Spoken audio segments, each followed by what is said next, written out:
Hello everyone, welcome back to my YouTube channel. Myself Pooja. और आज जो हम टॉपिक डिस्कस करेंगे वो एक ऐसे का टॉपिक है that is global warming. We will discuss its impact and how to reduce this. ठीक है, तो चलिए स्टार्ट करते हैं। A heaven on earth, stated by John Milton, seems to be diminishing soon. Scientists recently proved that Earth is facing a drastic change in temperature, the harmful effect of global warming. John Milton ने ये चीज़ बोली थी कि अ heaven on earth मतलब अर्थ पर ही स्वर्ग है, और ये डिमिनिश होता जा रहा है क्योंकि जो टेम्परेचर है उसमें ड्रास्टिक चेंज हो रहा है। इसी का हार्मफुल इफ़ेक्ट ग्लोबल वार्मिंग है। What is global warming? Global warming is the rise of temperature which is caused due to the increase of CFC gases. CFC gases का मतलब होता है क्लोरोफ्लोरो गैसेज, जो हमारे रेफ्रिजरेटर एसीज वगैरह से निकलती हैं। ये इन्वायरमेंट में चली जाती हैं and it is one of the cause of global warming. Global warming has created a major threat, and it seems that the temperature rise will soon impact the earth immensely. जो ये gases हैं, harmful gases हैं, ये environment में जाके मिल जाती हैं और हमारे अर्थ का टेम्परेचर इंक्रीज़ कर देती हैं due to the temperature rise. अब जो ये टेम्परेचर राइज हुआ है, जो ये टेम्परेचर इंक्रीज़ हुआ है, जो ये टेम्परेचर बढ़ा है, इससे क्या फ़र्क पड़ा है? Icebergs are melting. आइसबर्ग जो है वो मेल्ट हो रहे हैं, resulting in high sea tides, floods, tsunami etcetera. इन सब से जो सुनामीज़ आती हैं, फ्लड्स आती हैं, वो सब आ रहे हैं. Adaptation of several species is badly affected like mockingbirds which reside in the South USA are now seen in New Zealand.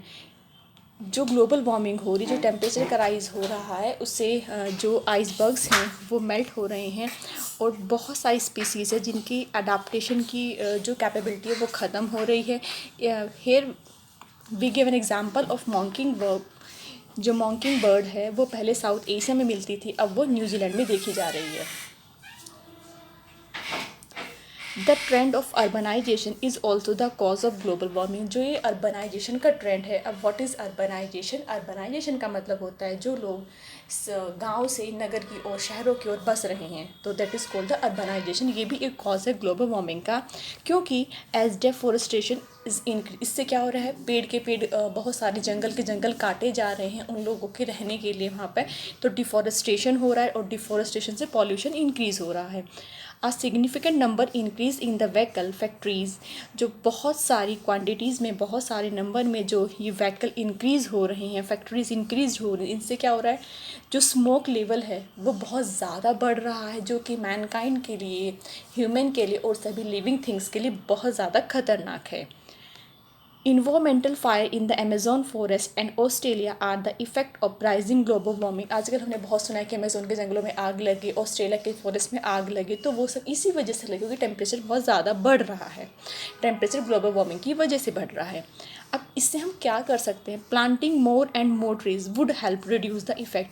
ज़्यादा से ज़्यादा अगर हम पेड़ लगाएं तो वो इसके जो इफ़ेक्ट है उसे रिड्यूस कर देगा. Adopting a sustainable life is not easy. एक सस्टेनेबल लाइफ को अडॉप्ट करना ईजी नहीं होता. हमें ये श्योर करना पड़ेगा, मेक श्योर होना पड़ेगा that the sacrifice we are making actually has a significant impact. That means जो आज हम कुछ जो सिग्निफिकेंट स्टेप ले रहे हैं, जो रिक्वायर्ड स्टेप ले रहे हैं, उनका इसका जो इम्पैक्ट वो डेफिनेटली पड़ेगा. बट अगर हम आज प्लांट लगाते हैं एकदम से, तो ऐसा नहीं हो जाएगा कि प्लांट आज हमने लगाया कल ग्रो होकर बहुत बड़ा हो जाएगा. ऐसा तो नहीं हो जाएगा. जो हमने इतना डिफॉरेस्टेशन किया एक दिन में, तो वो सब कवर नहीं हो जाएगा. तो ये कहना चाह रहे हैं कि एकदम से इफ़ेक्ट, एकदम से जो रिज़ल्ट नहीं दिखाई देगा, बट उसका इम्पैक्ट डेफिनेटली पड़ेगा. We must ensure. हमें ये एंश्योर करना पड़ेगा और याद रखना होगा that global warming is a concept. ये सिर्फ एक कंसेप्ट जो हमारे द्वारा ही रेज्ड किया, इसे हमने ही बढ़ाया है और ये सिर्फ हमारे थ्रू ही इसको हम कम कर सकते हैं. No one can reduce it. अब global warming is an early warming. Global warming सिर्फ एक वार्निंग है दैट इन फ्यूचर डेंजर. क्योंकि हमारा जो फ्यूचर का डेंजर, जो एक खतरा है वो फॉर्म हो रहा है, वो तैयार हो रहा है। ग्लोबल वार्मिंग उस चीज़ की हमें वार्निंग दे रही है।